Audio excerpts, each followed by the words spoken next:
Well, we can now see that the bumper and grille and headlights and everything are all installed back onto the GTV6 after all my tearing apart of the wiring harness. The junk has been cleaned up. Pretty much pulled it off without a hitch except for this one. Had a little bit of an oopsie there. Oh well, that won't buff out. I'll have to get a new one. So all the wiring is all done, hooked up, completely put together. The intake is all back on. You can see the wiring is all hooked up nice and neatly behind there. You can see the ignition system is temporarily just strung along there as I did drive the car. All this stuff is all hooked up in its original Alfa Romeo messy fashion that it was. Coming around to the driver's side, we can now see my nice relay pack with all the relays installed. Washer fluid tank, as dirty as it is. Clean that up someday. All installed. We can see I've upgraded the alternator leads that go into the fuse box of the car, and you can see my big pack of relays, which I have to figure out how to mount.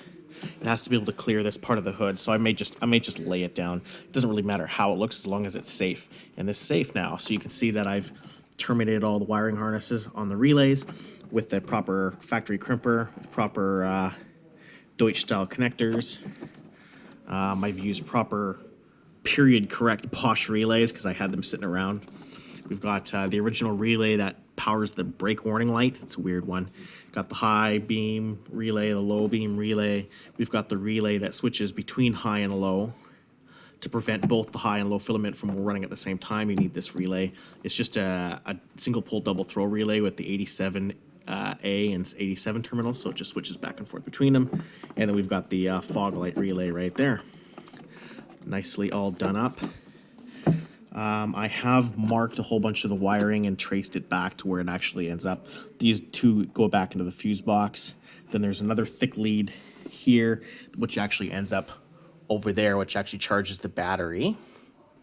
Then there's this thick wire here, which actually powers this relay bank. I used a number 10 gauge for that.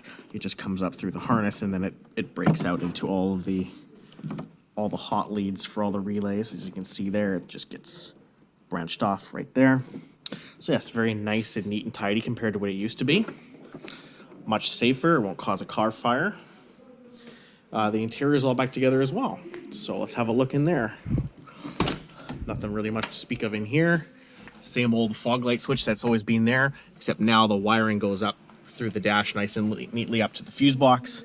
The fuse box, I've added a 50 amp relay, which goes into the key switch of the ignition so that the accessory current doesn't go from the battery through the fuse box, through the ignition switch, and then to all the accessory devices. It actually goes through the relay instead, so I don't burn out my ignition switch, because that's a common thing.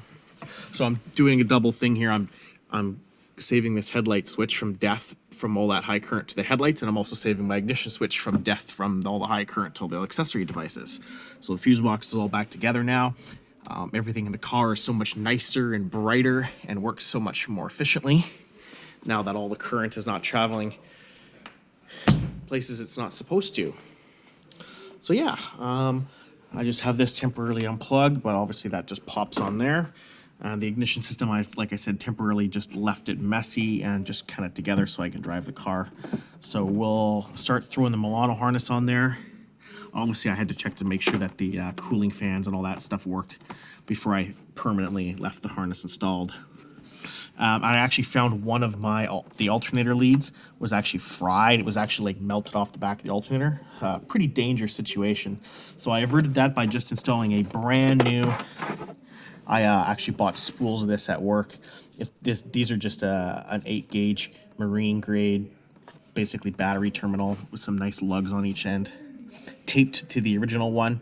So basically doubling up the gauge. So I got a number 8 plus a number, I think the factory used a number 10. So we got a number 8 plus a number 10 to be plenty enough for a 90 amp alternator anyways.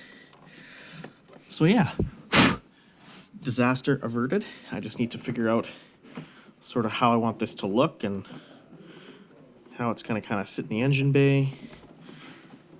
I'm not really too picky as long as it's not going to cause a fire, right? So yeah, we'll begin working on the rest of the stuff slowly but surely.